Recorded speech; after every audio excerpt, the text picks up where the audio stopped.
from Hiram Clark. Beast got from Hiram Clark. Beast got from Hiram Clark. Beast got from Hiram Clark. Beast got from Hiram Clark. Beast got from Hiram Clark. Beast got from Hiram Clark. Beast got from Hiram Clark. Do the Hiram Clark. Do the Hiram Clark. Do it. Do the Hiram Clark. Do the Hiram Clark. Do it. Do the Hiram Clark. Do the Hiram Clark. Do it. Do the Hiram Clark. Do the Hiram Clark. Do it. Beast got from Hiram Clark. Coming down looking smart. Candy paint on the car. Push the button just to start. Riding clean, looking fly. H-Town till he die. Swinging down West Town and throw the deuces in the sky. Sam Houston represents. All right, welcome to the B Block Podcast. I am your host, Brandon Scott.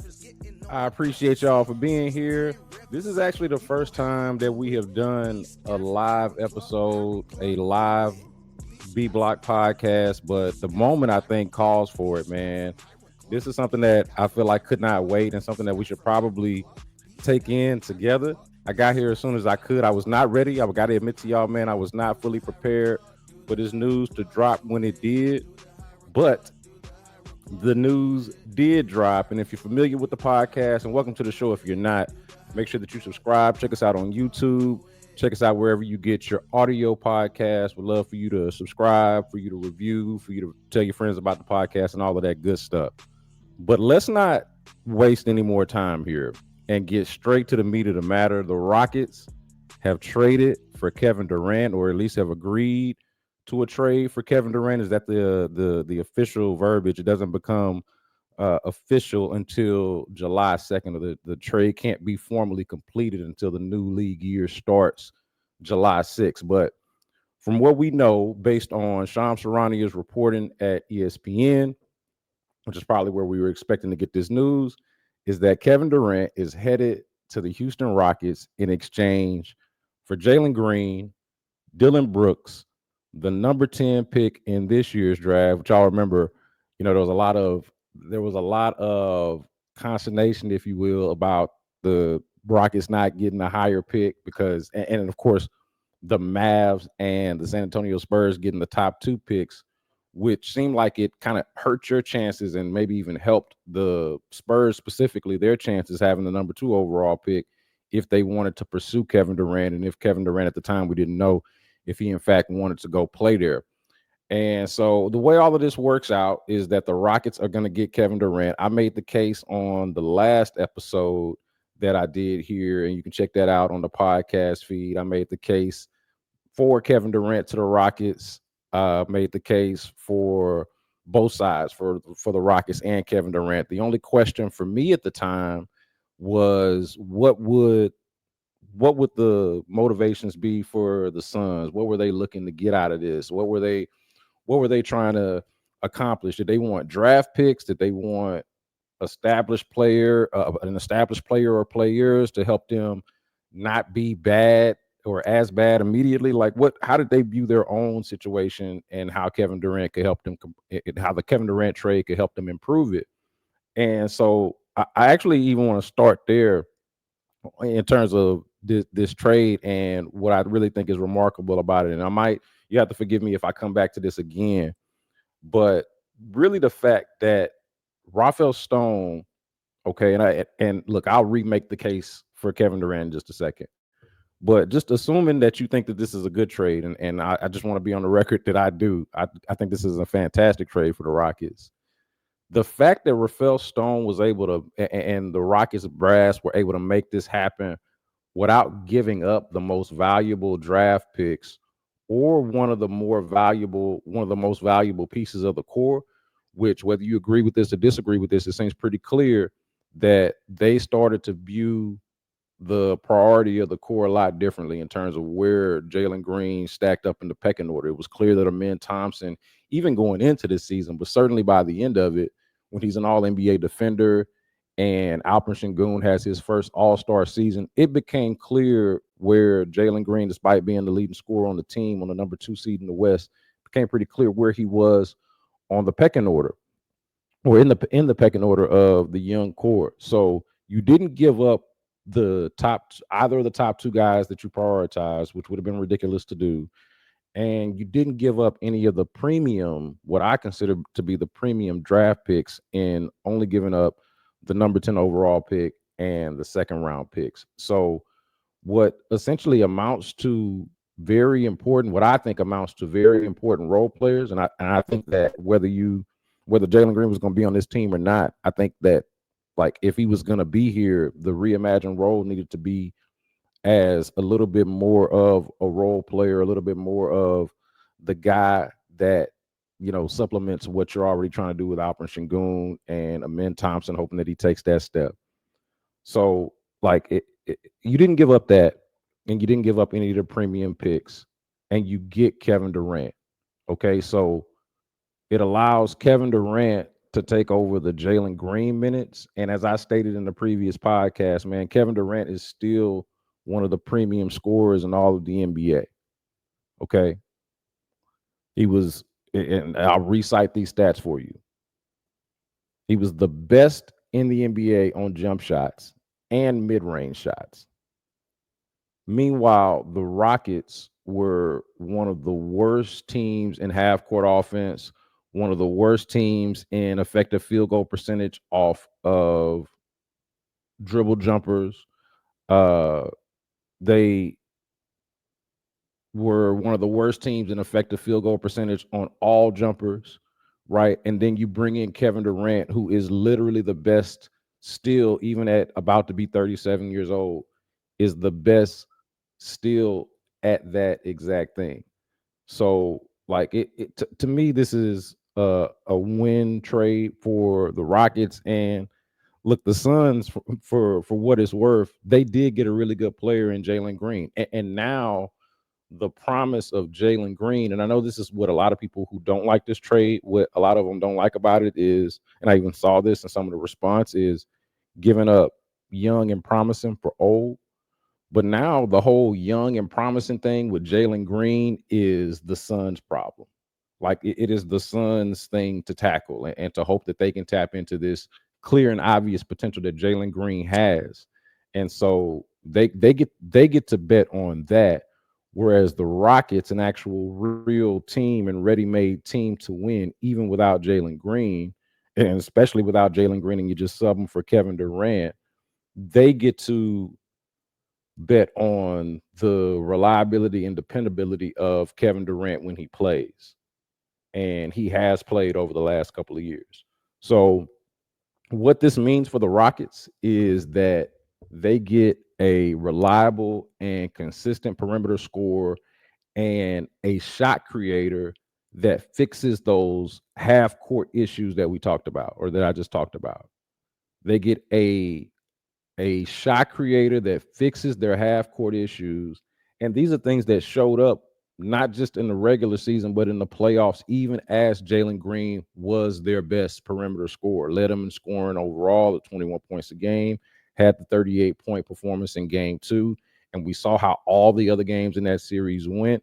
This is something that showed itself up for the Rockets, both in the regular season and in the playoffs. They fixed that with Kevin Durant in terms of having a reliable and consistent perimeter scorer.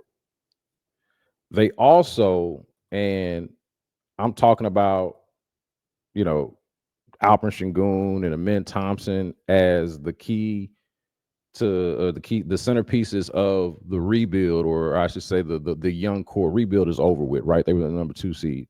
The young core. This, I think, this, I think, clarifies to me who exactly the young core is, with Jalen Green being out of the picture, and of course Kevin Durant being older. To me, this clarifies who exactly the young core for the Rockets is, and that's Şengün and Amin Thompson as the priorities. And I think on top of that, they've got some potential high-level role players that can contribute to winning, specifically in Tari Eason and Jabari Smith, no matter where they fit into the rotation. Okay. Speaking of Jabari Smith, this was something that I was trying to think through, and forgive me for even doing it out loud on social media before I really thought it through. But I was trying to think of what it meant for his role and what the starting lineup would exactly look like, given that they had taken Jabari Smith out of the starting lineup, and they had also found this thing in their double big lineup somewhere around midway through the season, and certainly in the playoffs, this double big lineup that added a different kind of element to their team, and something that they could really lean on and use, probably more than they probably thought that they could before. So, so I was trying to think that through. Like, what's the best way of going about a starting lineup? It is, no matter what you do, it is much taller now, right? With Kevin Durant in the mix. Okay, now Kevin Durant is obviously older and not necessarily the defensive presence that he would have been in his prime, but he's still tall. He's still tall and can move around. So it got me thinking about Jabari Smith, and I think you can get him back into the starting lineup. This trade allows you to get Jabari Smith Jr. back into the starting lineup, and more importantly, I think reestablish his role, which I think a lot of Rockets fans were concerned about, whether he be on the team or not. Like, do they know how to use Jabari Smith? Are they going to properly use Jabari Smith, or is he just going to be some afterthought or throwaway somewhere within their rotation? I think Jabari Smith Jr. is going to benefit greatly from being around Kevin Durant. My guy Big Sarge mentioned this on social media. I saw him mention this. And it was also something that I was thinking as well, though, that like he's going to benefit. Jabari Smith Jr. is going to benefit from being around Kevin Durant. I think it'll make him a better player, both by playing off of him. Kevin Durant means more spacing. More spacing means more shots for Jabari Smith Jr., or potentially more shots for him. I think he's going to benefit both by playing off of Kevin Durant, stretching the floor, as I mentioned, and then just whatever he's able to soak in from being around him every day, I think is going to be valuable. So, like, I'm excited about that element of it. Another thing, and I think this is very specific to Rockets fans, but I'm gonna point it out. Fred VanVleet is still going to shoot a lot. I want y'all to be prepared for that. Like, I don't want Rockets fans to be like thinking that because Kevin Durant's on the team now, that every now and then Fred VanVleet is not gonna heat check it and see what is talking about on a different on a specific night. But if you are one of the people that grew impatient with Fred VanVleet, I think it's important for you to understand that it was a lot of times either Jalen Green's inconsistency that necessitated a lot of these heavy doses of Fred VanVleet, and I think even more so in the playoffs than anything. But it was like exposed in the playoffs. Like, if Jalen Green don't got it, and on most nights in that 7-game series he didn't. Okay, it was important that Fred VanVleet did, and let's be honest, if Fred VanVleet hadn't, it would not have even been a 7-game series against the Golden State Warriors, because other than the one game, Jalen did not have it. So I think that, it's important to understand that JG and his inconsistency. I think that at times, at critical times, necessitated some of those heavy doses of Fred VanVleet. I think that Durant's consistency is going to actually put that in check and back into its proper place. Whereas it's still something that's there. It's still an element because, look, like I said, Fred VanVleet is going to heat check it. But I don't feel like he is, whether consciously or subconsciously, is going to feel pressure to take over a game or shoot the lights out because the other guy with the ball isn't able to do it, or for whatever reason isn't able to find it. You're going to have, again, the most consistent, one of the most, if not the most consistent shooter in basketball on the squad. So that part is important. I mentioned keeping the draft picks earlier. This is really the big one, though, because to be able to swing this trade, man, that's the part that's really getting me, is how he was able to swing this trade without giving up too much of the core. When we talked about this last week on this podcast, and when I was on the radio talking about it, I was pretty clear. I would have given up even more to get Kevin Durant, but I thought it was smart to, from a negotiation standpoint, to stand your ground, like lay down some boundaries and stand your ground on that. You don't want to and I'm not negotiating, right? I'm not a part of the deal, so I can tell you what all I want to give up. But I did think it was important that the Rockets stood their ground and didn't give up too much to get Kevin Durant. That was part of the appeal from the beginning. Is not only it was twofold, that Kevin Durant perfectly and seamlessly slots into your exact needs and weaknesses as a team, but also the price to get him should not be as massive as, say, a Giannis Antetokounmpo, or even, and I know a lot of people try to connect these dots, but and it was hard to do so with the Desmond Bane trade. But even a Desmond Bane, right? It shouldn't cost you 4 first round picks and a couple of your rotation players. Like it just it won't, because the guy is older. But and this is the part that I think people are forgetting. Like he is more of an anomaly than your average older player. Like most guys at 36 years old, like people want to point out how old he is. But and we'll get to this in a second. But most guys at 36 years old don't lead the league in shooting percentage in jump shots and mid-range shots and off the dribble jumpers. Like the numbers are out there that he did that. I wish I had the numbers on how many people have done that each year. Like who is the league leader in that year to year, and how many times has it been a 36-year-old? Like it just, I'm not here to argue against father time, but I do think that you've got to account for what this guy is doing at this age. Okay. So I don't want to do too much navel gazing on this, but I thought that not giving up the young core, not giving up too many valuable assets in terms of the draft picks. This part is important.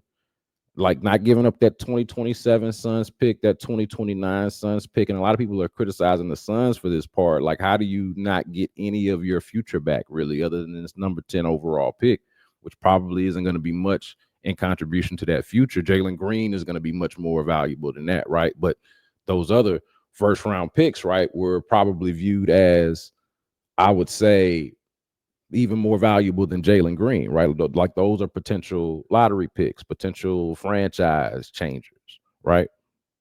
So I don't want to, again, I don't want to do too much navel gazing here, but I thought it was an excellent job by Rafael Stone and the Rockets brass for understanding the moment, for understanding which side was more desperate to swing a deal than the other, right? Like the Rockets were not desperate for Kevin Durant. They did not necessarily need Kevin Durant. Now, I'm making the case for him. I think they definitely needed somebody like him. They definitely needed somebody that could be a little bit more of an equalizer when it's time to get a bucket. But understanding which side was more desperate, understanding and utilizing your leverage, your clear and obvious leverage, like this is definitely a nod to the front office and further validation. I think that the people in charge know what they're doing. And this is, I know, in direct contrast to a lot of people who hate this deal and have maybe even lost some faith in the front office, because how could you trade a promising young 23-year-old budding star, maybe not a star yet, but a dude that averaged over 20 a game, is 23 years old and is showing signs of improvement and clearly just has so much room to grow? How do you trade that guy for somebody that's about to be 37 years old? How do you do it? Again, to me, and I pointed this out on social media, but I'll say it here. To me, Jalen Green's promise is more idealistic, and Kevin Durant's actual production and what he offers you is realistic. And you could make the counter argument that relying on somebody that age is more idealistic than realistic. And I will certainly understand that. Again, I'm not here to argue against Father Time. What I'm arguing for is the way that Kevin Durant's game translates and has translated over time. I'm arguing for the last couple of years of him playing 62 and something like 62 and 75 games over the last couple of years. I'll take that from Kevin Durant. Like I'd even rest him enough to where he only plays 65 to 70 games, max.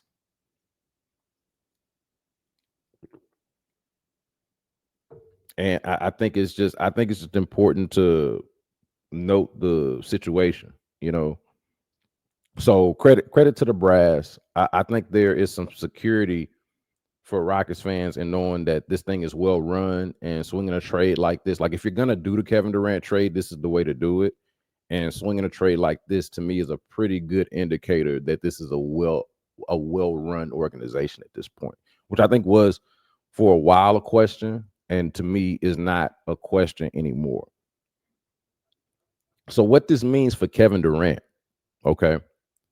Kevin Durant is finally gonna get that next act that he's been looking for, I think, ever since he left the Warriors like 6 years ago or whatever it was. Like this is the next act that he, I think, wanted Brooklyn to be, and that it ultimately wasn't. I think it's the next act that maybe he was hoping that the Suns would be after he got traded there, but it obviously wasn't and was never gonna be, especially after they pulled that Bradley Beal trade. But to me, like this works because it's Ime Udoka's team. Alperen Şengün and Amin Thompson, as I mentioned earlier, are the emerging stars, I think, in this league and on this team, who I think are going to end up carrying this team a little bit more than people are probably expecting with Kevin Durant's arrival. But Kevin Durant is still going to be exactly the thing that they need him to be. Like he's going to get to do exactly the thing that he does best. I think he's going to be able to do that without having to necessarily be the straw that stirs the drink. I think that's going to be Ime Udoka. That's going to be Fred VanVleet. That's going to be Amin Thompson. I think obviously Alperen Şengün is going to have a role in that. I think Kevin Durant gets to join a team, a leadership team, as opposed to being viewed as, hey, guy, come show us the way, come show us how to do it. I think that Kevin Durant is going to be able to lead by example, I feel like, and probably offer whatever insight he wants, but had that tone already set. So like this is cool to me, honestly, man, because like the Rockets aren't trying to make a new team like they were trying to do in, say, Brooklyn, right? And they're not the cluster that the Suns were and are. The Suns were when they got there and certainly are now, right? Where in Phoenix, it screams incompetence and them being way over their head, to the point I was making earlier about this appearing to be a well-run franchise, both how they conducted this trade and what they had built leading up to it. Like you're not running into a wildfire in the way, from Kevin Durant's standpoint, not running into a wildfire the way he was with Phoenix. So that's big. The Rockets, as I mentioned, they didn't have to give up everything to get them. Like they didn't have to give up everything that's good about them to go get KD, right? So this team that they got with KD, they didn't have to give up everything to get it, and like Phoenix did. That to me is a key difference when we're talking about sort of this journey, you know. So while on the one end, I think you can state the case for how it hasn't worked for KD in all of the other places that he's been in, I think you also got to provide the caveat of how individually excellent he was in all of those spots. And we don't do this in basketball a lot because we figure superstar, a superstar driven league, you put a superstar on a team, that team should have success, especially if he's supposed to be the level of Kevin Durant. But I do think that when we do the history on this, that you need to have that caveat of how individually excellent he was, okay, on these teams that did not work out, and how he's been in this time, and how this Rocket situation appears to be better than the ones that he was walking into these last couple of times that this has happened, right? Like for example, the Brooklyn thing, we understand why that didn't work. It almost did. And it's kind of one of the, I think it will be one of the ultimate what ifs for for that era of the NBA. One of the ultimate what ifs if COVID doesn't happen, or if they've got a different approach to COVID, or if New York, whatever, wherever I'm not here to litigate COVID and the politics behind it all, but we understand that there was a conflict between the COVID policies and Kyrie Irving, and that threw a really odd wrinkle into the whole team dynamic that they had. That I don't think is something that you can really account for in NBA history. It's unlike anything else. So what was that? What would that look like? Eric Spencer, appreciate you here. I think I can pop these up, right? Eric Spencer mentions he was hurt the majority of time in Brooklyn. They almost won. They also almost won there. That time when he wasn't, when he had his toe on the line. Like, his biggest crime in Brooklyn was having his toe on the line and going there in the year that the world shut down, man. Like, and also, I want to point this out again. Eric Spencer mentioned he was hurt the majority of time in Brooklyn. Okay, but he was healthy the last 2 years. So what does that account? What is that? How much does that count? Or how much? Which one matters more? What happened 4 or 5 years ago in Brooklyn, or what's happened over the last couple of years in him playing 62 games last year and 75 games the year before that? And the fact that he's healthy right now. Healthy right now. You're not trading for an injured Kevin Durant. Okay. This is his third team in 5 years. Okay. Well, it's the first one that's well run. It's the first one that's well run. It's the first one that's not trying to fit Kyrie Irving, the personalities of Kyrie Irving and James Harden on it with Kevin Durant. It's the first one that didn't gut everything else that it had around after that, right? So Phoenix guts everything that they have around Kevin Durant. So Kevin Durant's out there with Bol and and and Devin Booker. Like, the Suns, that they just weren't a very good team. And I watched them play. I watched the Suns play the Rockets. I watched them here, man. I watched guys like Bol and I'm trying to remember who else, that they had a couple of no names come out there and ball. Ty Washington was out there doing his thing against the Rockets. I mean, that's what they were down to. Kevin Durant. I don't think y'all real Rockets fans will know this name. And this is not to take a shot at Ty Washington. But Kevin Durant was out there logging minutes with Ty Washington in Phoenix. So, yeah, I think since it's about to have Phoenix about to have 5 shooting guards. Hey, man, 5 out. Positionless basketball. Let's get with it. H-Town, and I appreciate y'all interacting in the chat. Those of you who are joining us for this. H-Town Henry, yeah, COVID threw the Nets plans into a tailspin. I think people just forget about that. I don't know why. I don't know how it is that Kevin Durant, the only one until he got injured, but like the only one that really seemed like he went there and did things semi right, like he had. And again, I'm not trying to litigate this whole thing with Kyrie Irving and the COVID stuff, but you had Kyrie and the COVID thing, which is just a very much a curveball. And then you had the ripple effect of that on James Harden, right? And James Harden kind of becoming disillusioned with the whole thing, right? So, and we know how that ended with him there. It was a mess. It was a mess. And I think if COVID doesn't happen, that's a very interesting season for the Brooklyn Nets, and we would reflect on that a lot differently and reflect on Kevin Durant's career a lot differently. H-Town Henry, Suns were booked 8. They were booked KD and a bunch of Jags. I mean, this is my thing about it. Like, I feel like if you're just reading about the NBA or following the NBA on social media and kind of just leaning on some of the narratives, then you'll lean on some of the stuff that's real kind of easy to say, like, Kevin Durant's old. It hasn't worked out in the last places that he's been. These things are true, but without context. Kevin Durant is old, but also is performing at a level that guys at his age don't particularly perform at.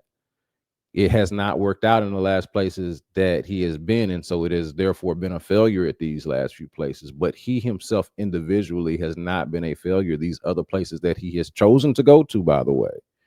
And I don't want to make him blameless. It seems like I'm making him blameless for his situation and the way things have played out for him.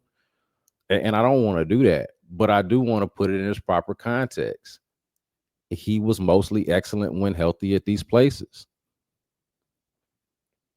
It's a fact.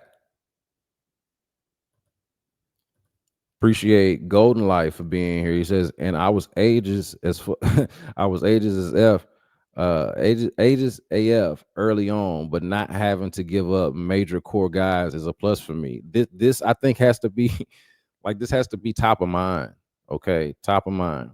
And it would have been foolish and a disaster to have given up major core guys. Whoever you view those major core guys to be, it's just clear that the Rockets view Jalen Green to either not be that guy, or at the very least, I thought about this too, just kind of as another way of looking at the Jalen Green thing. This works out for the Rockets because, like, he didn't turn out, or at least 4 years in, does not appear to be like the guy that is going to be the best player on a championship team. Certainly he has that kind of talent. That's the reason why you draft him number 2 overall. That's why you give him $100 million type of extension. But based off of what we saw, what we've seen over the last 4 years, over his first 4 years in the NBA, and certainly what we saw in his first postseason appearance, it does not seem like he's going to be the best player on a championship team, but he's still a valuable and useful player. Like, you know, we did all of this debate about what the lineup production looks like when Jalen Green is on or off the floor, his on and off stats. And like, I know those stats. I saw those out there, but I don't feel like there's a stat that can tell you that this guy can't play basketball at all or doesn't have any kind of utility. And so the way it works here is he's just good enough and certainly makes enough money now to where he's not the guy that's going to get you over the hump, but he is a guy that can help you get somebody better, somebody that you can make a part of a trade, make a part of a package to go and actually get that guy. And that, to me, obviously, if this works out, but even just logically on the face of it, that to me is a win. You know, to draft a guy number 2 overall, hope that he becomes that frontline guy. He doesn't become that frontline guy, but is just good enough. Isn't so much of a bust that you can't use him and package him to go get a player of KD's caliber. Eric Spencer, I want to shout you out, man. KD is old. I've been watching basketball since the 80s, and one thing is always consistent. Father Time is undefeated. I'm not here to argue against Father Time. It is undefeated. So let me ask you this.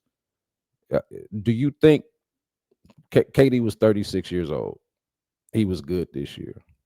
Okay. How long do you, and I think we have to at least acknowledge that. Like, if you can't get with me on Kevin Durant was good this past year, I don't know how we're going to have a conversation. But if you acknowledge that he was good this year, how long do you think he could be good? And this is an honest question, because I feel like this is a good point of disagreement. How long can KD continue to play at the level that he's playing at? I'm willing to bet on, and it looks like the Rockets are willing to bet on, that he can play at this level for another 3 to 4 seasons. Can play at this level for another 3 to 4 seasons. We could be talking another 2 to 3 seasons.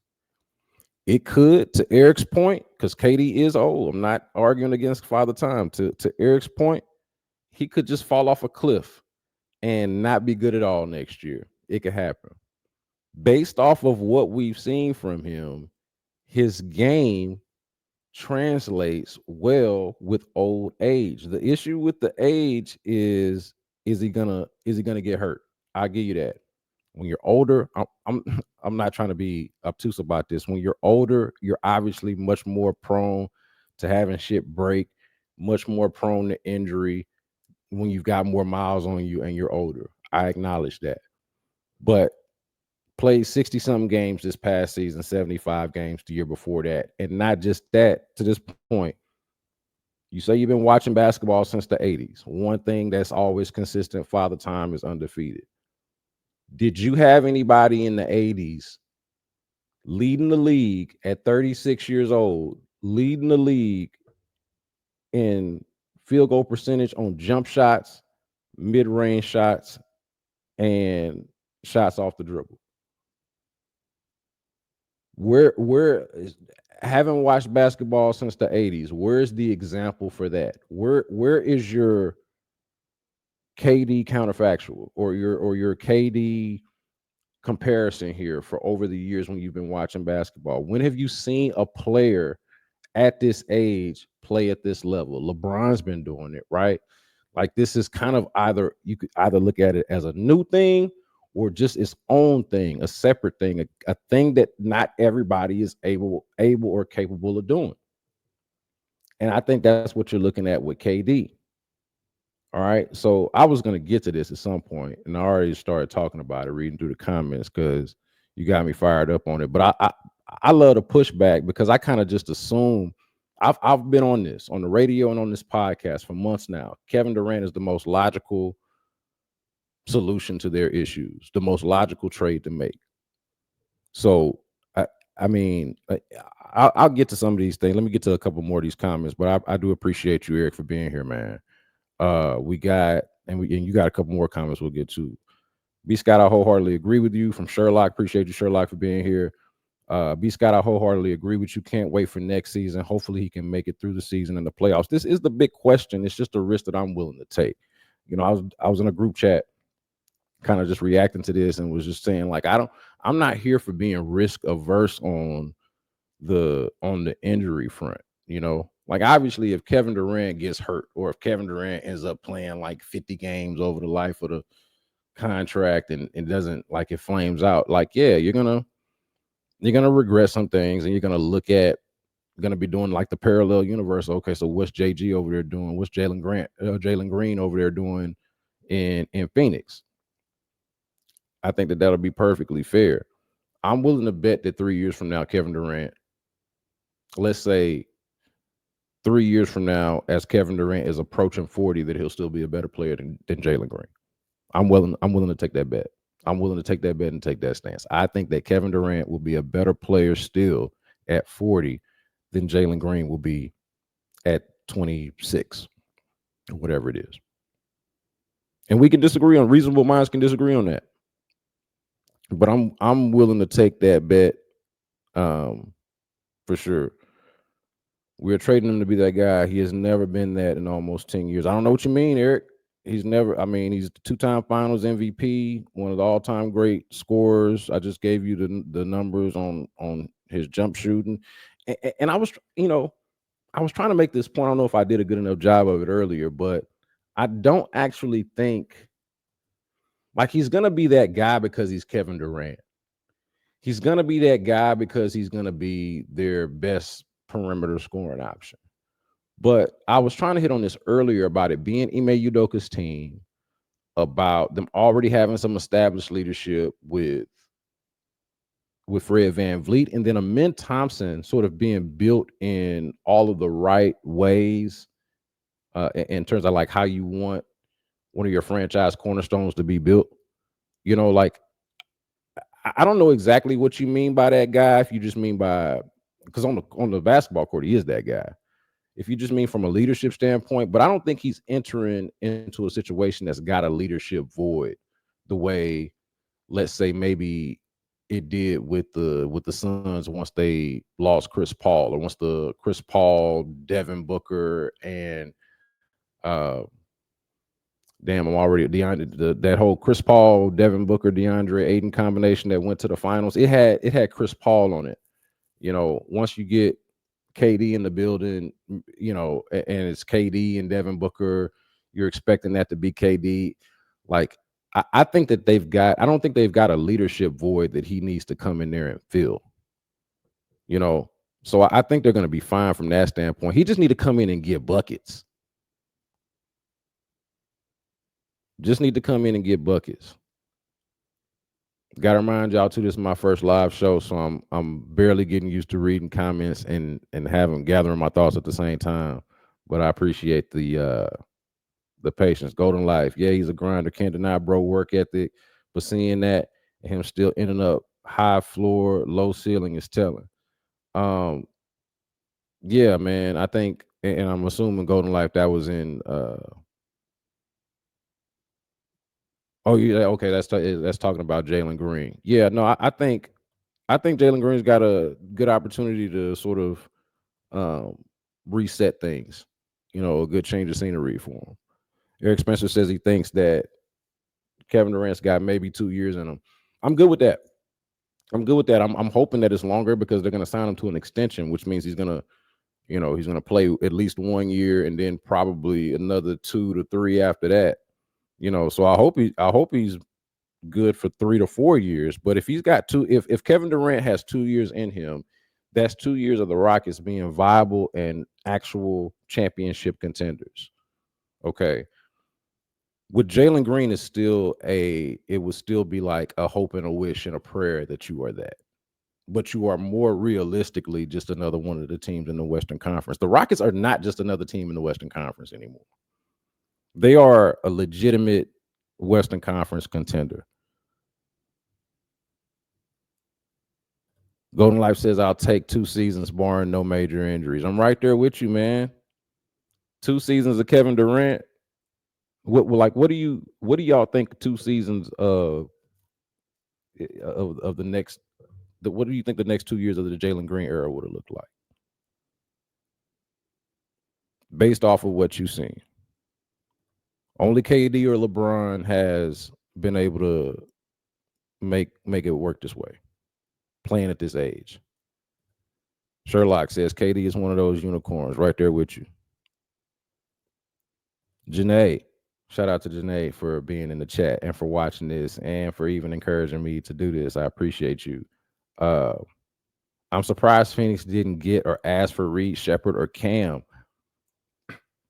I would be surprised if they didn't ask for him, but this is also why I was giving credit earlier to Rafael Stone and the brass, because like we were doing this conversation last week on The Drive. I do a hit on Sports Radio 610 with The Drive. It's called The Drive with Sterner and Hughley. We talk at 4:40 and 4:40 on Wednesdays, that's Central Time. And like he was asking me, Ron was like, did I think, and Ron also, Foolish Club Media, want to shout out, I hadn't done that yet. Shout out to Foolish Club Media. This I'm sure you'll be able to find on Foolish Club Media. So it'll be archived there. And also check out everything that Foolish Club Media is doing, from the Nightly Fix, some of the other projects that we got going on over there. And shout out to those guys. But Janae mentions that she's surprised that Phoenix didn't get or ask for Reed Shepherd or Cam. This is the cool part about them standing pat and saying this is what we're willing to give up, and not having to give up either Reed Shepherd, Cam, or obviously I mentioned the main 2 stars, but also those draft picks, man. Like they were able to hold on to all of that. Like I would imagine that they asked for Reed Shepherd or Cam, just weren't able to get them, and that speaks to the Rockets recognizing that Phoenix was in much more of a desperate state than they were. They held all the cards, they held all the leverage. Now I will say, and I'm not sure if I was going to get to this earlier, now that Janae mentioned it though, I do want to see more from Reed Shepherd in year 2. I think this also opens up an opportunity for some of the other perimeter players on the team, with Kevin, especially with Kevin Durant being old, as Eric has been pointing out, especially with him being old, like to be able to rely on and wanting to de-emphasize a little bit of all of the hero ball from Fred VanVleet. Like, do you have a backup point guard? This has still been an issue for them. We understand that Reed's kind of a combo guard, but The heavy reliance on Fred VanVleet and the lack of overall perimeter shooting. Here's how you fix it. Kevin Durant, there's your perimeter shooting. And then a leap from Reed Shepherd, not having to include him in this deal, and the Rockets being able to keep him, and they get that leap from Reed Shepherd. I know we do this tired ass lazy thing where we try to compare the 6'2" white guys, all of them, to each other. And I'm not gonna say I haven't done it or that I'm not about to do it right this second, because like if Reed Shepherd can tap into his version of Peyton Pritchard, his version of TJ McConnell, like, and I think he's more talented, certainly more talented than TJ McConnell. I mean, look, forgive me for doing the white guy thing, but you see the vision, right? If he can be that adds another element to the team, and you're a better shooting team just from the internal growth, something that I think that they've talked about, of wanting to grow from within. What if Reed Shepherd is better than what people think based off of what he was able to show in his rookie season? I still point out that game that he had against OKC when they played all their guys, and I forget how many he went for, but he looked apart. That's huge for the Rockets. Golden Life says, kudos to Stone for standing pat. I'm right there, man. I'm right there. Anyone who thinks KD is somehow not a generational talent is crazy. I think we all know that he's a generational talent. I think the question is, how long can that generational talent stand? Which I get that question. I'm just saying, why are you not willing to bet on it based off of what you've seen? Based off of what you've seen, right? He's not just old and still playing. Like, I don't want to take a shot at Jeff Green, but Jeff Green is somewhere around Kevin Durant's age, right? Jeff Green is older and just kind of still playing. Kevin Durant is not just old and still playing. He's old and still leading the league in key metrics and categories. DJ Waller mentions Fred VanVleet as the leader of the Rockets. KD just needs to come in and put his 25 up and go home. I mean, simple enough. Fred VanVleet, leader guy. Everybody else on the team, the whole damn team, and to Jalen Green's credit, I thought he would have been included in this. Obviously, Dillon Brooks would be included in this, but everybody on the team defends. Everybody on the team defends. Fred has a size disadvantage, a size and I think athleticism disadvantage, but defends. Doesn't have an effort problem. Everybody else has a tall and athletic, like a length and athleticism advantage. In addition to Kevin Durant being what I like to say, he feels like he's 9 feet tall when you see him, because he's so gangly. If you ever see Kevin Durant, he's just like limbs. He's just like limbs, and it just like poetically works into like basketball motion. Like, it just works. But he's just this gangly dude who is probably right at 7 feet, but looks like he's taller, seems like he's taller. And you got him with a gang of athletes between Amen Thompson, Tari Eason, Cam Whitmore. We'll see how he ends up kind of working into things, but the length, everybody is either long, athletic, or both. Outside of Fred VanVleet, everybody is either tall, athletic, or both, and willing to play defense. I like this question from Eric. I wish I got into it earlier. Will just getting buckets hurt team chemistry? This team was built on whoever's hot. I think it's going to help team chemistry, and I think it's better to not be built on whoever's hot if all of these whoever's are not consistently reliable to be hot. Like, you just got to pick a guy to be hot. I think it's an interesting and like fun thing, but this is more reliable. And I was talking about this on the previous episode, Eric. You don't have to go check it out. I'll just tell you now. I think that this helps the fact that the coaching staff, and I hate to criticize the coaching staff on a day like this, but the coaching staff doesn't really seem to have all of the answers on offense. Like, you talk about team chemistry. The offensive identity of the team very much is, hey man, go get a bucket. ISO, pick and roll, Alper Şengün post ups. It's a lot of what it is. It's a lot of what it is. So if that's what it's gonna be, what you need is better ISO players. You need better pick and roll players, and you need better shooters. I think that pick and rolls with Kevin Durant will be better. Obviously, ISOs will be better, and spot up shooting will be better. He's just a better bucket getter. And you can still ride the hot hand. Him being there is not going to mean that, like I said earlier, Fred VanVleet is still going to be about the heat check. Amin Thompson is still figuring out his offensive game. Alper Şengün was an all-star this year. You think they're not going to give him the ball? They're going to still give Alper Şengün the ball. It's going to happen. I mentioned the Jabari Smith thing, the Jabari Smith Jr. thing. Kevin Durant, that's going to stretch the floor. Jabari Smith, advantage Jabari Smith. He's going to get the ball.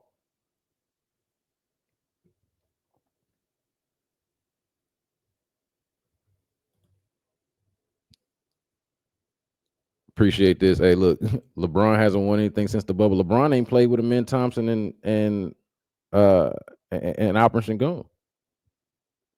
LeBron ain't been coached by Ime Udoka. You know, like the Lakers, they got Luka. Okay, so put a pin in that, man, because the Lakers are still for real, and I haven't even talked about their sale. Like that's a whole nother podcast. Them selling for $10 billion, but like they could be good next year. You know what I'm saying? Like like Luka could get in shape. JJ Redick's in his second year coaching. They could be good next year. Do I think the Rockets, Senor Buble, am I pronouncing this correctly? I hope I am. Do I think the Rockets will regret this trade in 4 years? I don't think so. Like, so the only way that the Rockets would regret this trade is if Kevin Durant has some kind of, knock on wood here, that Kevin Durant has some kind of debilitating injury in this year, like this season, and it's one that keeps him out for the majority of this season, possibly next season, and certainly something that like makes him even weaker as an aging player. Like honestly, if you get the one healthy year, like let's say they go to the finals next year. Let's say they go to the Western Conference Finals this year, this coming year, and then Kevin Durant gets hurt after that. To me, wouldn't that be like worth the try? Because going to the Western Conference Finals means that you're really close to getting to the finals, which means you're really close to winning it. Like, I'm not trying to do a consolation prize thing here, but you're trying to increase the odds. You're trying to better your chances. Don't you think that would do it? And that would be worth it?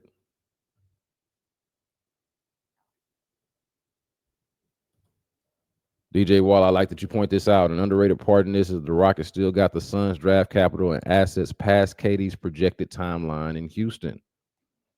Smart. And so let's talk that through. Why does that benefit the Rockets? Because two ways. If it doesn't work out, they still got these draft picks and they could try this again. Like they could just draft another Jalen Green, perhaps, right? In theory. Or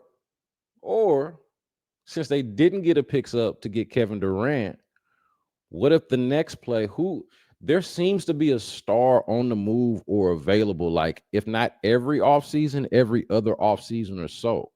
That's why I don't like to talk about these the next 7 to 10 years type of conversations. Man, I don't know what next offseason gonna look like, or the offseason after that, who might be available, what the situation might be. Ime Udoka is a great example, not to bring up too many sins of the past, but when he went to the finals with the Boston Celtics, before some shenanigans came out, people probably expected him to be the coach there for the next 10 to 12 years. When they won the finals last year, the Celtics did, went a year and then and then won it last year. Won a couple of years ago with Ime Udoka, and then won it last year with Joe Mazzulla.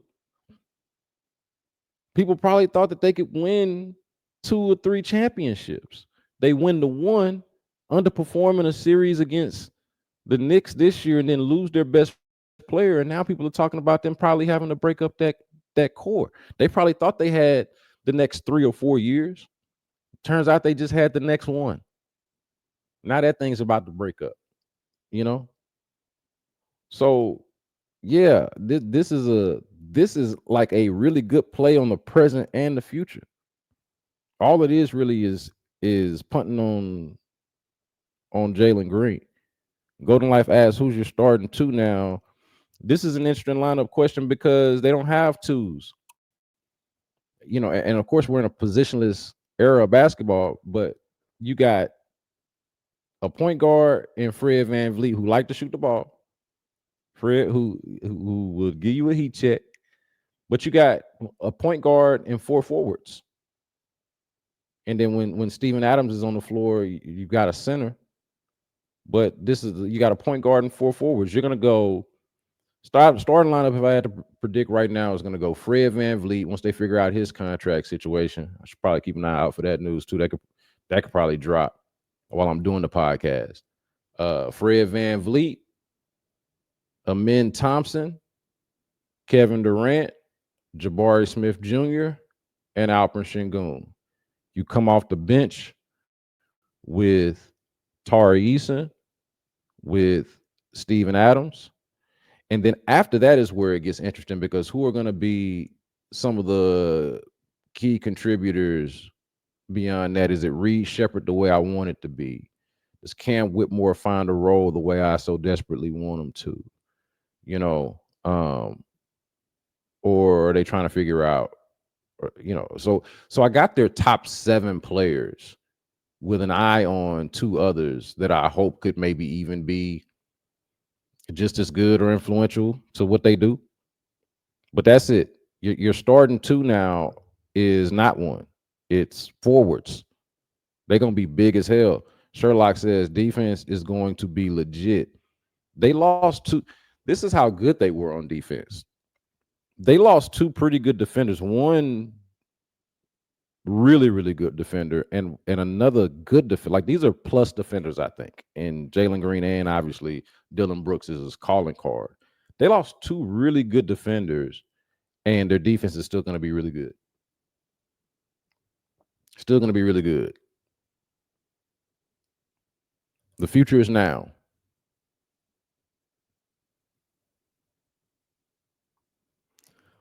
Janae asked if the Rockets are going to make any more moves. Do I think they should? And mentioning that they still got a lot of capital. I don't like they definitely have a lot of capital and are in position to make more moves. I don't think that there's another big move out there that they're going to make after this. Like I would say that it's like unlikely. But they certainly, and this is the fun and interesting and fun part about it, is they certainly could if they wanted to. Because they got 2 of the more valuable draft picks from the Suns.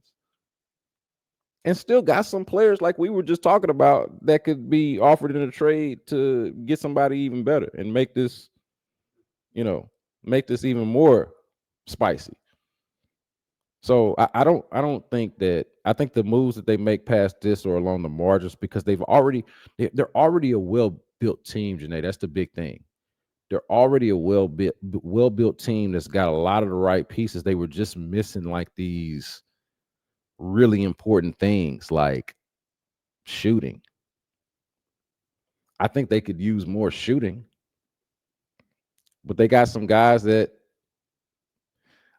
look, by taking out an inefficient scorer and putting in an efficient scorer, I just don't think enough can be made for how important that's going to be and how much of a difference that's going to make. Of course, it depends on it not being the worst case scenario, like Eric pointed out about KD being old and father time, and I'm seeing a lot of that. But yeah, I think this was the move. This was the easiest and most logical and sensible move.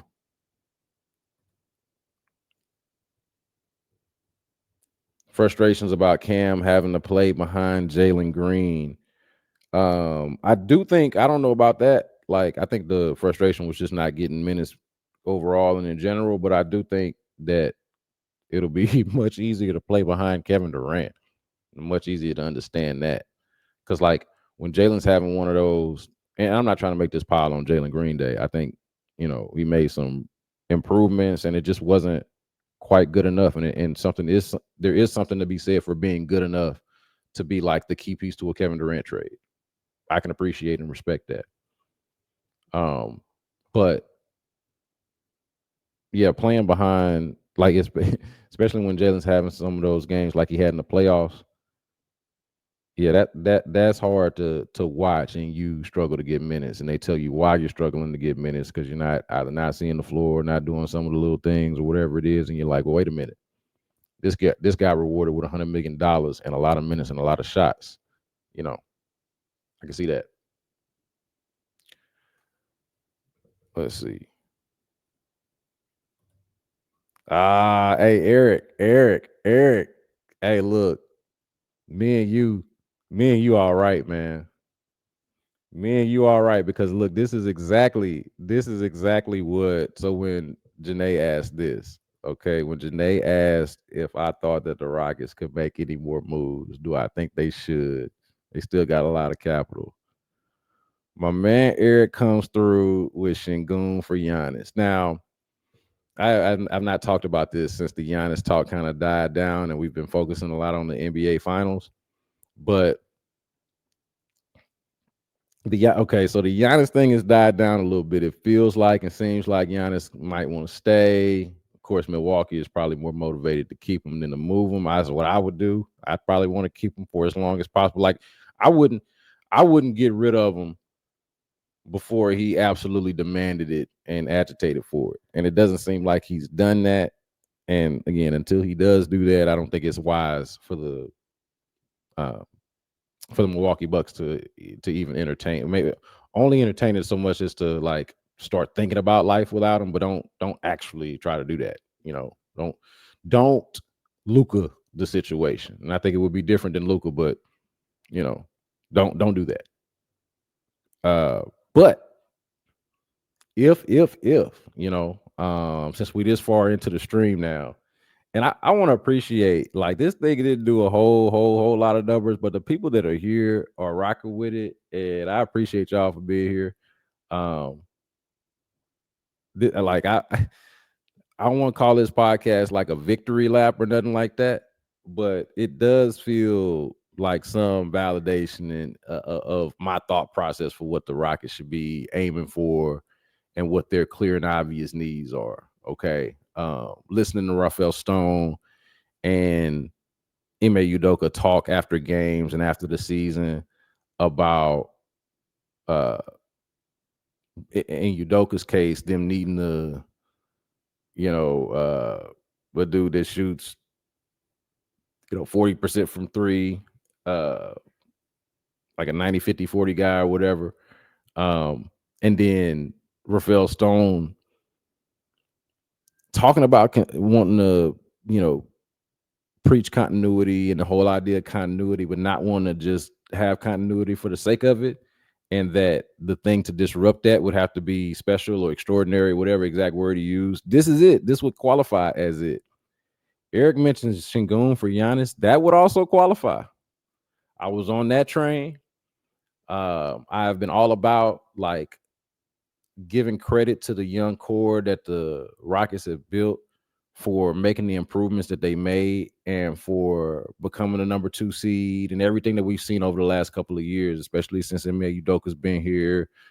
Like I've loved pretty much every moment of it, but also been about leveling up and trying to expedite this process and speed this thing up. And especially like cash in on the chips, like if Jalen Green is good enough to be the centerpiece in a Kevin Durant trade, and Alperen Sengun is good enough to be the centerpiece in a Giannis trade, I'm not gonna cry about this. I'm not gonna deem those guys as objective failures for that either, because That's part of the game. That would make them very useful. Eric, man, we seeing it from the same lens. What if you could find a way to package Shingun, them draft picks that you didn't have to give up, had KD and Giannis in there, still with a mint and still got a Mint Thompson. Maybe you keep one of Jabari or Tari. I don't know if you have to give up one of them in a trade like that, but I assume not both of them. Get to keep one. Let's say that Reed Shepard thing happens. Maybe let's say you don't have to give him up, and that thing happens. But it's a Giannis KD team for the next couple of years. What would you think about that? Hey, Eric, I'm intrigued, dog. I'm intrigued. Say JG paints his nails black, KD paints the court red. I look, I don't understand the nail painting thing. I'm not gonna pretend to be cool or hip or whatever the hell it is the kids are. I don't get it. I don't get it. But I also don't think that in and of itself is the reason why things haven't quite worked out. I do think that, like, this is just what I say. My advice to the young people, that if you're gonna paint your nails, or if you're gonna be eccentric or non-traditional or against the grain or against conventional wisdom, you got to go ahead and back that up, man. You know, because and I just say that and maybe you don't care what people think about you, and you shouldn't, like, just to be clear. But like, when things don't work out, like if Jalen Green amounted to what people wanted him to be, wouldn't nobody give a damn about him painting his nails, I don't think. But the fact that he go out there and give you 8 points in a playoff game, give you 12 points in the playoff game, you know, underperform under the bright lights. And I don't think it helped that Draymond was out there mocking him for it. You know, Draymond from my generation. Like, hey, man, ain't you the dude be out here painting your nails, man? I don't think that helped. I don't think that helped. But yeah, nah, if you're gonna be that, you gotta bring it.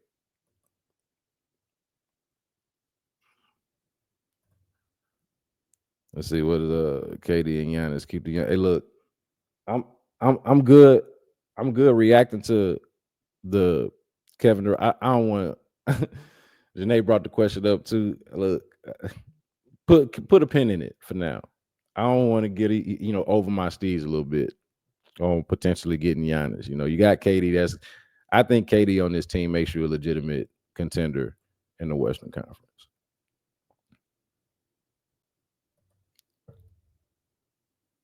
I'm fired up about the trade, but must admit I was in keep Jalen Green. Explain that for me, though. Explain that for me in the chat, Senor Buble. Hopefully, or Buble. Hopefully, I'm pronouncing that correctly. But explain that for me in the chat, because I think they would have been just fine if they had kept Jalen Green. But I don't think it's as simple as that. I think that they were going to have to reimagine his role if he had stayed, and that it couldn't have been, hey, he's taking up this much of the offense and this much of the focus of the offense. And maybe that, like, I don't know if that is necessarily a good idea to say, hey, we're going to put the ball in the hands of a more raw offensive player in the Mint Thompson, or maybe rely even more on Alperen Sengun. Like, where is this offense going to come from if you're going to de-emphasize his role? Fair critique, but I thought it needed to happen. If they had kept Jalen Green, I still would have wanted them to emphasize more Mint Thompson. So, yeah, man. Damn, these things go really quickly. We've already been on here for an hour. Have I hit on everything?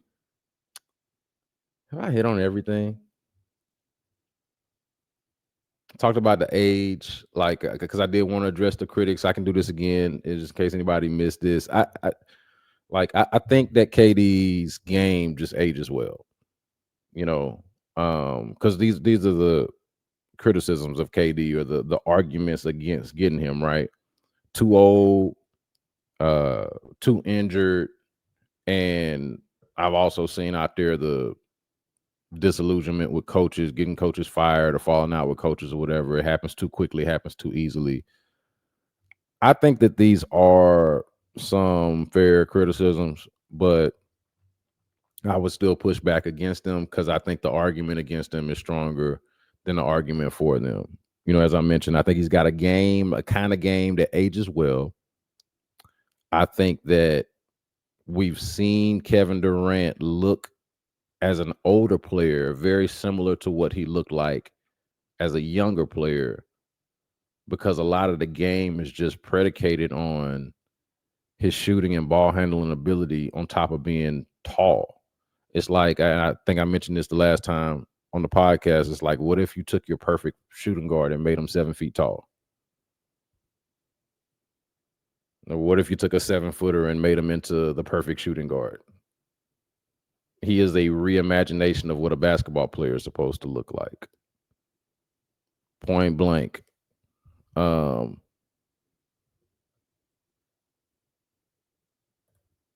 Jalen with KD taking the pressure off of him would have been special. Yeah. Would I have rather them give up another player, like kind of the Janae's question earlier, them not getting, like, if the Rockets could have done this with, and some of this is about salary, right? So Jalen Green makes a big salary. Dillon Brooks makes a big salary. So, like, it was going to have to be clearly at least 2 big salary guys to go, which narrows it down a little bit, because I'm thinking in my head, oh, what if they could have made Reed Shepherd and Cam Whitmore and the draft picks be the centerpiece of the deal, and somehow kept Jalen Green? You know, what if the Suns had gone for that?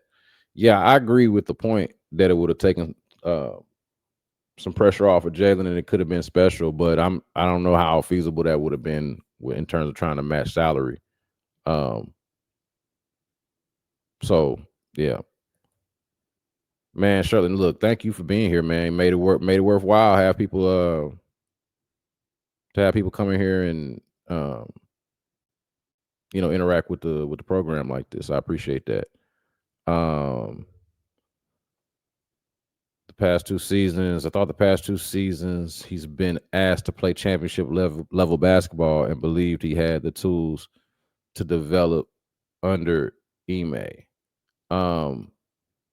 Yeah, no, I look, I point back to, again, earlier, something that I said about Jalen Green's promise being idealistic and Kevin Durant's production being realistic. That's what this comes down to. Jalen Green, high upside, raw talent, idealistic basketball player. Kevin Durant, the leader, even at 36 years old, the leader in jump shots, percentage in jump shots, percentage in mid-range shots, percentage off the dribble jump shots. That is realistic. That is something that you can rely on. You can get Kevin Durant is a brand name. Can guarantee it.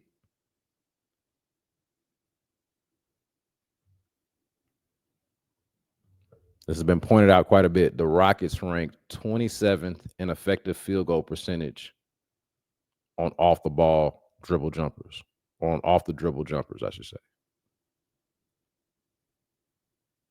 So dribble jump shot, 27th in effective field goal percentage. They've got the best in the game at shooting jumpers off the dribble. 24th in effective field goal percentage on all jumpers.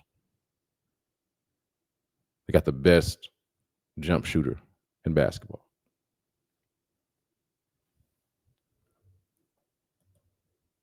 So too old, game translates with the age. Translates with the age and fits seamlessly into, or slots seamlessly into, what it is that the Rockets are weak at and what they need. Too injured. This is the one that's hardest to argue with because as we were going back and forth earlier, I think it was me and Eric. Um, can't argue with Father Time, man. Like, can't argue with it. But I, I would say this: you're always praying for health. You're always praying for health, and injury risk is again a valid concern for someone at this age. But again, he's played 62 and 75 games over the last 2 seasons. I take that risk. I'd flat out take that risk. It helps. I think this is specific to the Rockets. I think it helps that the Rockets have a young, talented team around Kevin Durant, and you shouldn't have to overwork him the way that Phoenix was having to overwork him just to put a respectable, borderline respectable basketball product out there. To me, like the answer to the whole too injured, too old concern for the Rockets, it should be leaning on Alperen Şengün, leaning on Amin Thompson as central figures to what the Rockets are doing. With KD, to me, is more of a fixer for what they don't have. To me, you're still prioritizing the growth of those two guys, and I'm for one excited about it. Like excited to see, like if I'm being honest about it, I think that Alperen Şengün is about what he's gonna be, which is pretty damn good. Like hopefully he's better with the bunnies in the playoffs. Hopefully he's better around the basket and his offense is more like, and he talked about this, hopefully his offense is more like year 3 than year 4, even though he's an all-star in year 4. He said, and I would agree as somebody that watched him play, that he was actually better the year before. Like I'd say I hope I hope he does that. I hope he returns to that. I take that. But what he is right now is basically, I think, what Alperen Şengün is going to be, which is just fine. Just fine. I'll take it. I'll take that. One of the better big men in the league. I'll take it. But Amin Thompson, though, right? To me, that's a big, big, big thing. Like, don't lose sight of what this could potentially be. I've talked about this, man. I think Amin Thompson could be Kawhi Leonard. The raw, primarily defensive guy who doesn't have much of an offensive bag, but is strong and athletic. And once he figures out how to find his spots and works on his jumper, especially his midi, should be able to get to wherever he wants on the floor based off of the size, athleticism, and commitment to the game. I'm really excited about him. The coaching thing, and I'll get to some more of these comments in just a second. Hell, we might have got through all of them. But the coaching thing, I think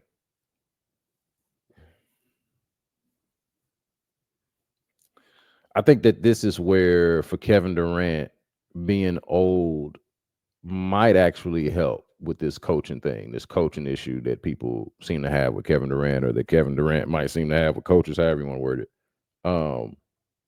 I think that time not necessarily being on Kevin Durant's side is kind of a good thing when it comes to the coaching relationship.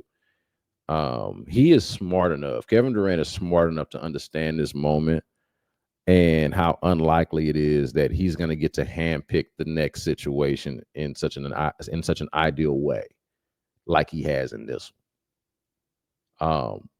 I think that this trade signals Kevin Durant tying his last act and the end of his career to Ime Udoka, who the Rockets just extended, by the way. We know that they have a relationship. We know that there is a mutual respect and admiration between Ime Udoka and Kevin Durant that goes back to their days in Brooklyn when Udoka was an assistant there and Kevin Durant played there. There is no reason, I think, there is no reason to think that this coach-player relationship isn't going to work out based on the history between these two guys. Not necessarily based on one guy's history at his previous stops, whether that's Kevin Durant and what's going down with uh, his previous coaches, or you know, Ime Udoka had a job that he ended up losing for non-basketball reasons, right? Like I don't. Those were those situations. Okay. Now, of course, Kevin Durant, I guess, has a little bit more of a pattern with this, right? But those were those situations, and this is this situation. You know, you ever tried to get with somebody new and be like, "Hey, yeah, no, I know I wasn't shit in the past. I know you wasn't shit in the past, but we in this situation now. You know, we gonna be different now with each other. Don't worry about what you used to do. Don't worry about what I used to do because it was bullshit. What we doing now works." I think this is kind of maybe not quite as similar to that, but you feel where I'm going though. You understand what I'm saying? You know, and I think more seriously, I think that uh, Kevin Durant and Ime Udoka, I think that they have a respect. You know, look, I'll say this too. I don't think Kevin Durant, like, I think he knows that he's not punking Ime Udoka. I think Udoka knows that Kevin Durant is the answer to his own issue, Udoka's own issue of not necessarily being able to run a more fluid offense based on their personnel and maybe their coaching. I think these guys, to me, they need each other. They like each other, respect each other, and they need each other. So I think the fact that they need each other makes it a good thing that it appears that they already appear to respect each other a great deal.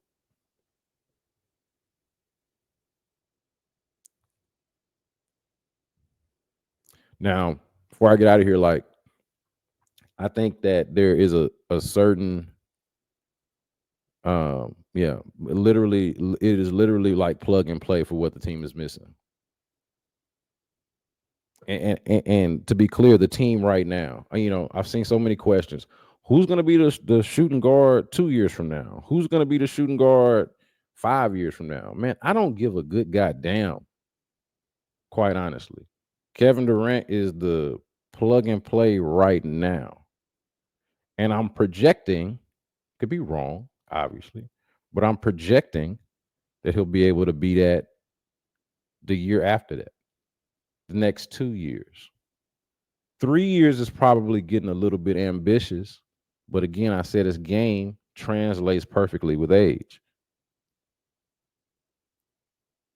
And I also think I was thinking through this right before I came on. Actually, I think where was the comment earlier about how them keeping those picks fits perfectly with the timeline? We had that. Was it DJ? I lost that. I've lost that comment already. But there was a mention. Yeah, there was an underrated part is how the Rockets still got the and I almost cut the camera. An underrated part is how the Rockets still got the Suns draft capital and assets past KD's projected timeline. How about this? Because I agree with that. How about this? The fact that KD's regression timeline fits perfectly with Amin Thompson specifically, but just for the sake of it, since they're both young, Amin Thompson and Alperen Sengun's ascension. So I think KD is going to be KD this year. Whenever it is that KD starts to like age starts to show and he starts to become a diminished version of himself, that is around the time when I'm expecting Amin Thompson and Alperen Sengun to truly come into their own. And KD will still be tall. KD should still be a bucket, even if he's not necessarily the same shot creator he was when he first got here. But I feel like that's a further down the line type of worry and concern to have. Um,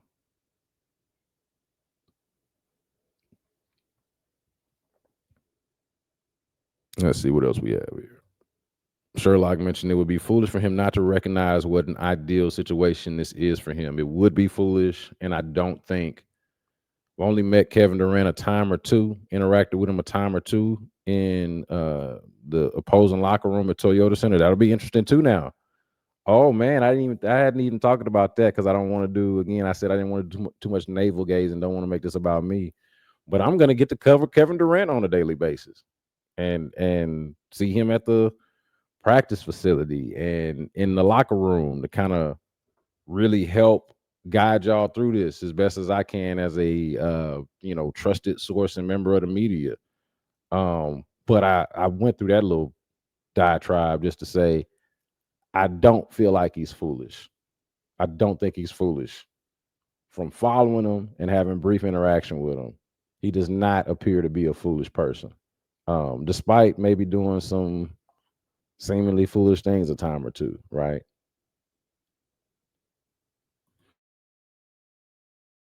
Like I think you can argue some of the back and forth with people on social media is foolish, but I don't begrudge it because I've been there myself. I know what that looks like. Uh, hey Eric, stick around, Eric, because I'm gonna get to this question that you asked in the chat, and if y'all are in the chat, y'all see that question. But I think I want to actually end on that. So let me just say this part about the Kevin Durant stuff, and I appreciate everybody's been like cool to interact with, and even when we disagree, I think it's reasonable disagreements. But I do want to point out the one thing that I can't argue with that I've seen about Kevin Durant is like the not liking him part. Because I didn't come on here to make y'all like Kevin Durant, tell you why you should like him or why you shouldn't like him or any of that. All right, like I saw someone say that they don't think, um, they don't think that he's gonna play basketball, that he's gonna even be playing basketball in the next few years, and compared him to like a basketball version of Aaron Rodgers, which I'm not really sure exactly what that means. Maybe more just in terms of more sideshow than substance. Um, I would push back against it, man. Kevin Durant at this point is a way better basketball player than Aaron Rodgers is a quarterback or football player. Um, I I I stand on that. Kevin Durant is a much better basketball player at 36, 37 than how old is Aaron Rodgers now? 40, 41. I stopped. I stopped counting. But he's better. Kevin Durant is better at his job now than I think Aaron Rodgers is at his. Now, in his prime, peak Aaron Rodgers, different conversation. But today, better. But I just want to say though, like that to me seems a little bit personal, you know. And I think KD is a big enough deal, a big enough historical figure, and has been around for long enough for people to have developed their own personal feelings about him, even if they're delusional feelings. I think people have developed their own feelings about him, despite like not really knowing him. And I think that if you don't like KD for some type of personal reason, it's not for me to try to convince you that this is a good deal. And it's not for me to try to convince you that you should like him. Doing the Aaron Rodgers comparison a moment ago, like I got to the point to where I had enough of Aaron Rodgers. You know, like I'm good on Aaron Rodgers, and this is coming from somebody who, at a time when back when Tom Brady had just 3 Super Bowls and Aaron Rodgers had the one, and he still just has the one. But back when that was, I'm trying to figure out, it just came through my back door while I'm recording or while I'm on live. Wasn't expecting to hear that. You're talking to somebody that had Aaron Rodgers is better than Tom Brady at one point. Now that take did not age well because Tom Brady went on to win 4 more Super Bowls and made that take look really silly. I will admit, but that's how highly I thought of him at one point. Now I think to this point I have to acknowledge it. If If I was a Steelers fan, and I had that quarterback situation, I would want Aaron Rodgers. Or make it specific to if the Texans were in the Steelers situation or in a situation that they've been in at times, many times before, where they didn't have a quarterback and Aaron Rodgers was available, I'd want them to go get him, even though I find him off-putting. I don't. I don't really rock with him the way that I did at one point. I could do without Aaron Rodgers, but I wouldn't let that like distract me from or throw me off the scent of, hey, this person would better your situation. They're not so morally objectionable to where like like you're having like a moral conflict with it per se. You just don't really like the person. All right. Well, like I wasn't the biggest James Harden fan. Now, I think he over time I kind of grew to like understand him a little bit better. Don't love the way that thing ended, but you don't have to love the best player on your team or even like them. Um, or any of the players on your team for that matter. I know you prefer to, but it's a bottom line business. You know, I would want one of those guys on my team if there was an obvious need. So like if you don't like KD for personal reasons, I'm not gonna try to convince you that you should. But for me, I just wanted to come on here and deal with the logic and the reason. I think that KD has had like the kind of career that speaks for itself. And if he had some kind of problematic like stuff off the court, I think that if there was a problematic off the court issue, it would be something for us to sort through. I do think that, and I would do it. But this just feels like, you know, oh, I don't really like that guy, his personality, and how he's navigated his career.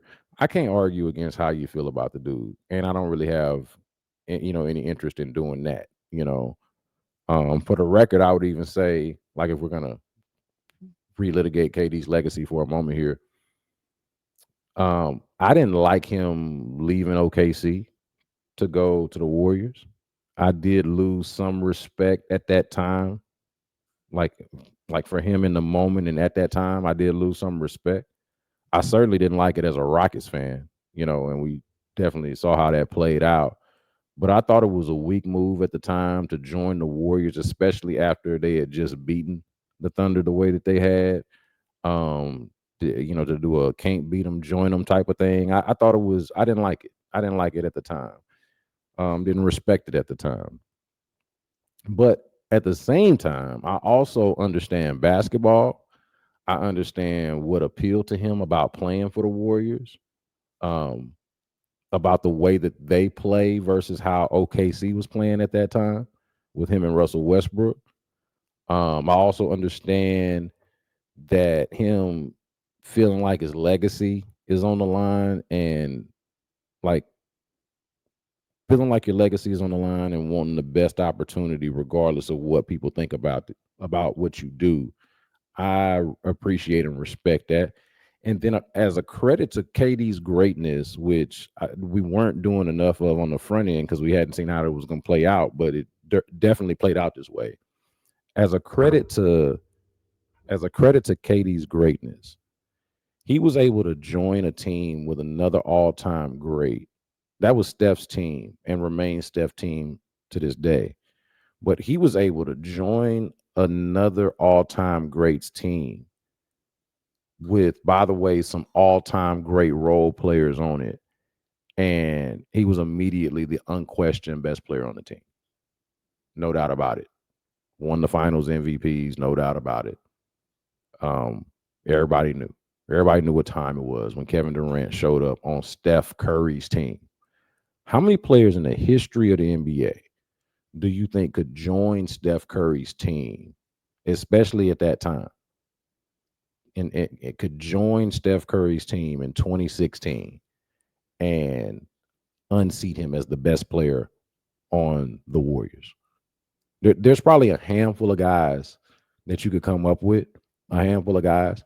But in terms of guys who have like played in Steph's and KD's era, right? It would only be probably KD and LeBron, at least at that time, right? Um, I mean, that's it. So to me, um, in a lot of ways, it's easy to knock KD for the Warriors thing, but it's also something to marvel at. How, like, at the same time he was able to go there, and like take the post. I think these are fair, even if they are conflicting and competing ideas. I think these are fair, since everything is not so much black and white. H Town Henry say, "Man, I don't have to like Kevin Durant's personality to just get buckets, dog." Yeah, I don't have a problem with his personality, from my standpoint. But again, to your point, H Town Henry, man, like, yeah, just go out there and get buckets. Like, I don't really like the whole, uh, or I'm not gonna say I don't like, because I just don't understand the whole painting the nails thing. But man, if Jalen Green go out there and was to lead the league in scoring, or put up these numbers that Kevin Durant's putting up, or be way better in the playoffs, I wouldn't have gave a damn about that. And to be clear, I still don't give a damn about that. Um, but I would have more so gave a damn about, and still do give a damn about, what was going on the court. Um,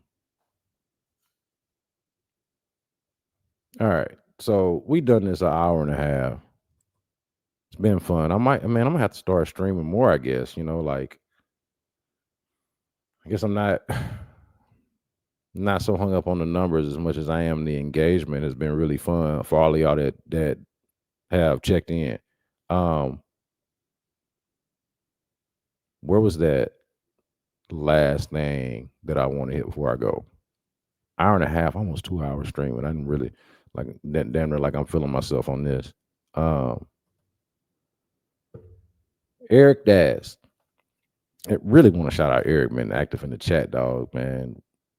Definitely motivated me to do this more. If KD never brings us a title, will it be worth it? I'm not going to talk out of both sides here. I'm going to give you a clear answer, because you asked a direct question, and I'm sure, Eric, you would appreciate if I gave you a direct answer. So here it is. If KD never brings us a title, I'm assuming, Eric, you on this channel, man, you're a Rockets fan. KD never brings the Rockets a championship, never brings them a title. Will it be worth it? Yes. The answer is yes, because it increased your chances. It showed your intention. You announced yourself as a serious contender by trading for Kevin Durant, by ridding yourself of a player who is useful, who is good, but who is more likely than not never going to reach Kevin Durant's ability. Is never going to reach Kevin Durant's heights. Talking about as a basketball player. I mentioned this earlier in the podcast, or earlier in the show. Kevin Durant at 37 is going to be better than Jalen Green at 23, 24. Kevin Durant at 38, the obvious qualifier is injury. If he's healthy, if he plays basketball, he is going to be a better basketball player at 38 than Jalen Green will be at 25, or whatever age he is at that point. That is a bet that I'm willing to take. That is a bet that I think the Rockets are taking, and I agree with them. If it doesn't work, if he doesn't bring you a title, like, the only thing that's going to make it not feel like it was worth it if he gets injured. I know everybody's concerned about that. If that happens, yeah, look, shit, egg on our face, looks a little silly, but you still got them draft picks. You know what I'm saying? You still got them draft picks. You still got Operation Shingun. You still got like I don't think it's the end of the world, but it is a failure if he gets hurt. But if he plays and you just simply don't win a title, there are a lot of reasons for why that could happen. You know, a lot of it's hard to win a championship. The Rockets ain't one but two ever anyway. And I was a child. That was 30 years ago. Eric, you say you've been watching since the 80s. You probably remember that, but I was born at the very tail end of the 80s. Um, remember them winning a championship I was a little boy, you know, elementary school age. They ain't won a championship since then. Have they just been failure the whole time? No, man. They've given us some moments. They've taken us on a ride. They've been fun to watch. Various eras, from the Steve Francis era to the T Mac era to the Harden era to even whatever this year was, the Shingun Thompson era, you know,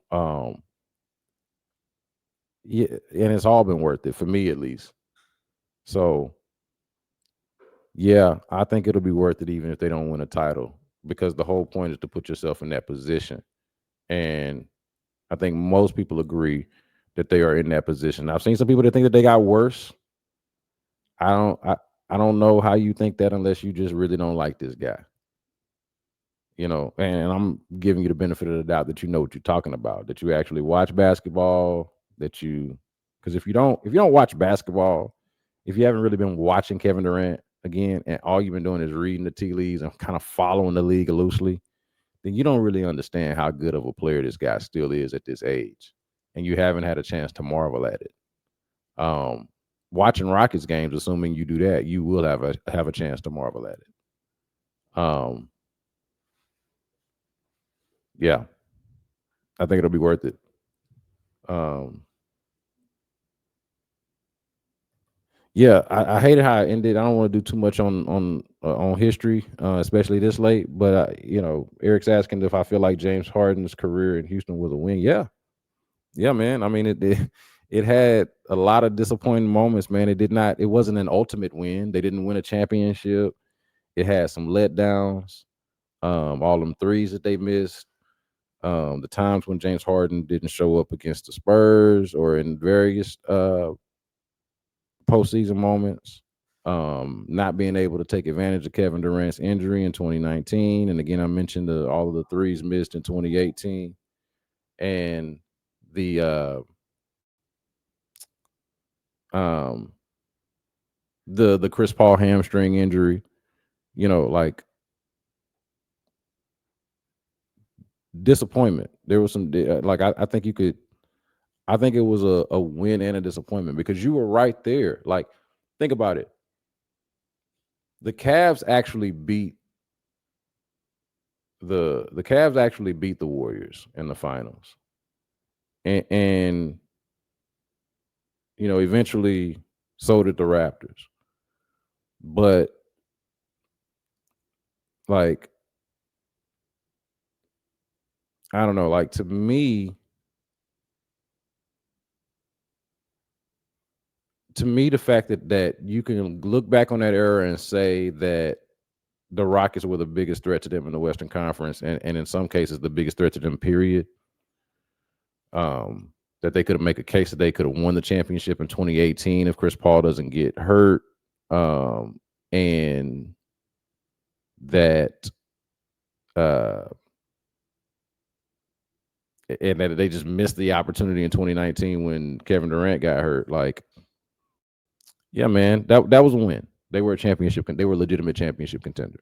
So, messed around and did this for an hour and 45 minutes. Did not intend to do that. I don't know how.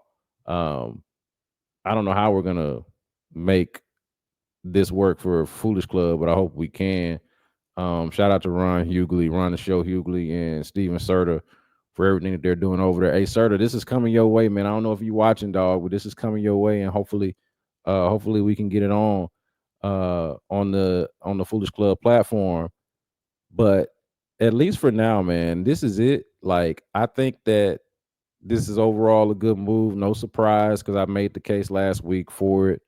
This is a big deal. The Rockets are immediately Western Conference contenders. The Rockets are immediately contenders in the Western Conference, immediately contenders to win a finals. Look, we're doing this just hours before Game 7 of the NBA Finals, and it's got the Oklahoma City Thunder and the Indiana Pacers in it. You can't tell me that this Rockets team that we just watched over the last year sub Jalen Green for Kevin Durant and increased role for Amen Thompson, Jabari Smith Jr., Reed Shepard, and whatever other young players, like that team can't do what the Pacers or the Thunder are in a position to do right now. You just can't convince me of that. A different champion over the last, how many years has it been now? 7? Different champion every year. Every year feels like it's wide open. But the one thing that the Rockets were missing was that guy. They got that guy. So shout out to everybody for joining, man. Like I can't tell you how much I really appreciate like the participation and the enthusiasm behind the topic. We'll see if this is something that I end up doing a little bit more often, going live. It felt a lot better than I anticipated, a lot better than I thought. We'll get guests too, man. Like if we're gonna go live, it don't have to be me talking for an hour and a half, 2 hours. So appreciate y'all for being here, man, for sure. Make sure that you subscribe, make sure you rate, make sure you review, make sure you tell a friend about the B Block Podcast. You can find it wherever it is that you get your podcast. And until next time, y'all be good.